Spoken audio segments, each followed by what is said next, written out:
नमस्ते दोस्तों, मैं कहानी सुनाने जा रही हूँ। कहानी को पूरा सुनिएगा। चलिए कहानी की ओर चलते हैं। एक मंदिर था, शिव जी का मंदिर। सब कोई जाते थे शिव मंदिर में पूजा करने के लिए। तो सब कोई भगवान को देख पाते थे।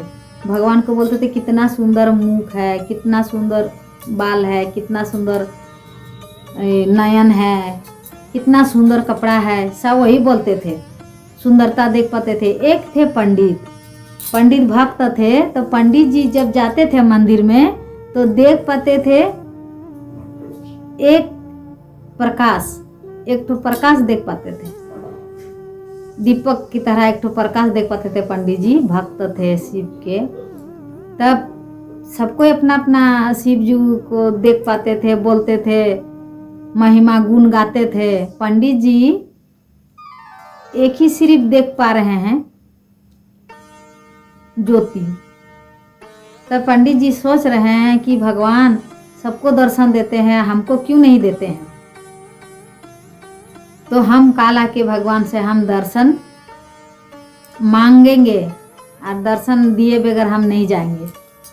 तो फिर दूसरा दिन पंडित जी आए तो देखे मंदिर में इतना भीड़ है। पंडित जी अपना पूजा पाठ करके चल गए कि इतना भीड़ में भगवान हमको दर्शन नहीं देंगे। तब क्या किए, दूसरा दिन आए पंडित जी, आके पूजा पाठ किए। बोले हे भगवान, सबको को आप दर्शन देते हैं, हमको क्यों दर्शन नहीं देते हैं। हम जो देख पाते हैं वो सब कोई नहीं देख पाते हैं, सब जो देख पाते हैं वो हम नहीं देख पाते हैं, ऐसे क्यों। सब आपका गुण गाते हैं, गुणगान करते हैं, आपका कपड़ा का आपको जो देख पाते हैं वो गुणगान करते हैं। हमको तो एक ज्योति दिखाई देते हैं। तो हम क्या करें, हमको दर्शन दीजिए प्रभु, हमको क्यों दर्शन नहीं देते हैं। ऐसे बोल के पूजा करके चल गए। आप दर्शन दिए बगैर हम नहीं जाएंगे। फिर दिन भर वहाँ तपस्या करने लगे पंडित जी। पूजा करने के बाद फिर भी भगवान दर्शन नहीं दिए। फिर रात में सोच रहे हैं पंडित जी कि कल हम जाएंगे तो हम मंदिरे में पड़े रहेंगे, जब तक भगवान हमको दर्शन ना दे हम वहां से नहीं आएंगे। तब मंदिर में भगवान शिव जी मनुष्य रूप धारण करके मंदिर के द्वार के बाहर में एक कोढ़ रहता था, मंदिर में बैठल रहता था।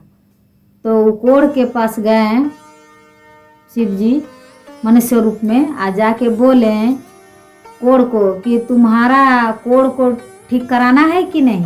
तब बोले कि हाँ, हम तो कितना दिन से यहाँ तपस्या कर रहे हैं, हम तो आदमी के डर से अंदर नहीं घुस रहे हैं कि हमको भगा देगा कि जा भागो। इसीलिए हम मंदिर के बाहर रहते हैं। बाहर से हम भगवान को बुलाते हैं कि हम ठीक हो जाए। घर से गांव से हमको निकाल दिया है, मंदिर में भी हमको घुसने नहीं देता। तब बोले कि तुमको ठीक होना है तो कल आएंगे एक पंडित पूजा करने के लिए, उसका तुम पैर पकड़ लेना है, उसका पैर पकड़ लेना है और उसी से पूछना है कि उससे बोलना है कि तुम्हारा भगवान हमको ठीक कर दें, ऐसे बोलने के लिए।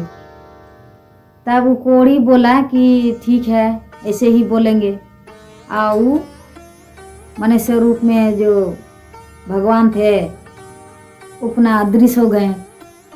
तब क्या किया, दूसरा दिन फिर पंडित जी आए पूजा करने के लिए। तो पंडित जी आए तो कोढ़ जो बैठल था कोढ़ी, तब वो क्या किया, वो पंडित जी को जैसे देखे वो देखते हैं कि कब आएंगे पंडित जी। सब भक्तजन आ रहे हैं जा रहे हैं, जैसे कि पंडित जी को देख पाए और वो जाके पंडित जी को पैर पकड़ लिए और बोले, पंडित जी बोले, अरे मेरा पैर क्यों पकड़ रहे हैं, हमको छोड़ दीजिए, हम पूजा करने जाना है। पैर पकड़ना है तो जाइए मंदिर के अंदर भगवान का पैर पकड़िए, हमको क्यों पकड़ रहे हैं। तब बोले कि नहीं, हम जब तक आप हमको नहीं बोलिएगा तब तक हम नहीं छोड़ेंगे कि मेरा कोढ़ी ठीक होगा कि नहीं होगा। आप डेली पूजा करते हैं, आप बोल सकते हैं कि मेरा कोढ़ ठीक होगा कि नहीं होगा। तब बोले पंडित जी क्या बोले, पंडित जी सोच में पड़ गए कि हम तो आज तक भगवान को दर्शन ही नहीं कर पाए।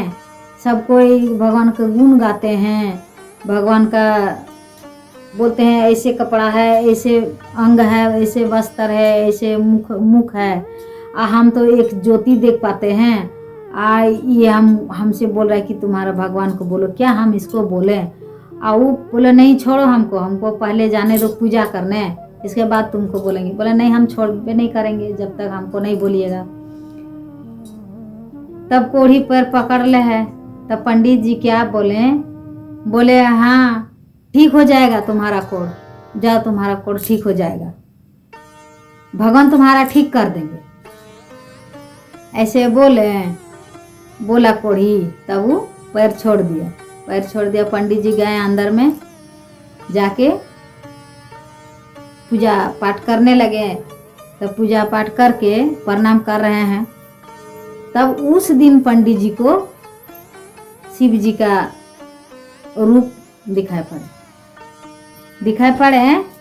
तब बोल रहे हैं कि हे भगवान, सब कोई तरफदारी करता था, आपका नाम लेता था और हमको तो दिखाई नहीं देता, आज हमको दिखाई दिए। ऐसे एक झलक एक नज़र वो देख पाए पंडित जी, शिव जी का सत रूप देख पाए शिवलिंग से। अब बाद में शिवलिंग देख पा रहे हैं, तो ज्योत नहीं देख पा रहे हैं। तब बोले कि हे भगवान, अचानक देखें कि भगवान का दर्शन हो गया, फिर देखें कि शिवलिंग है, ज्योति है नहीं। तब प्रणाम किए कि हे भगवान, आपका नाम सबको इसीलिए लेता था कि आप हमको क्यों ऐसे ज्योति में दिखाई देते थे। तब उसका कान में एक ठो आवाज आया कि तुम मेरे सच्चे भक्त हो, तुमको ज्योति दिखाई देता था फिर भी तुम डेली आते थे, सब बोलता था, गुणगान करता था मेरा रूप का, और तुमको ज्योति दिखाई देता था फिर भी तुम आते रहते थे। और तुम का दिल में मन में विश्वास था, बोल के तुम बोला उस कोढ़ी को कि तुम्हारा ठीक हो जाए, भगवान तुम्हारा ठीक कर दे। मन में विश्वास था, तो तुम मेरा सच्चा भक्त है, इसीलिए तुमको एक बार हम दर्शन दिए। तो चलिए दोस्तों, मेरा ये कहानी से क्या सीख मिलती है कि देखने में मत जाइए, दिल में मन में विश्वास कीजिए। फिर वो वहाँ से पंडित जी जैसे बाहर निकले तो देख रहे हैं कोढ़ी को, कोढ़ी तो ठीक हो गए। तब फिर कोढ़ी उसको पंडित जी को फिर पकड़ लिए पैर। अब बोले क्यों मेरा पैर पकड़ रहे हैं, आप कौन है? बोले हम वही है बाबा, अब मंदिर घुसते समय जो आपका पैर पकड़े थे हम वही है। तो अरे तुम तो अच्छा खासा आदमी है। तो बोला मेरा आपका पैर आप आशीर्वाद दिए हैं, उसी से हम ठीक हो गए, इसीलिए हम आपको पैर पकड़ रहे हैं। तब यही हमको सीख मिलते है कि वो पंडित जी क्या बोला, मन में सोचा कि जो हम ज्योति देख पाते थे, सब मूर्ति देख पाते थे, और हम आशा भरोसा करके मन में विश्वास करके हम आते रहें, हम सच्चे भक्त बने भगवान का, इसीलिए मेरा आशीर्वाद उसको लग गया। तो दोस्तों, इसी से हमको सीख यही मिलती है कि मन साफ रखिए, विश्वास से पूजिए, चाहे शिवलिंग को पूजिए, चाहे तो ज्योति दिखाई दे रहा उसी को पूजिए। विश्वास मन श्रद्धा से पूजिएगा तो वही सच्चा भक्त होते हैं। हर हर महादेव। मन में विश्वास होना चाहिए।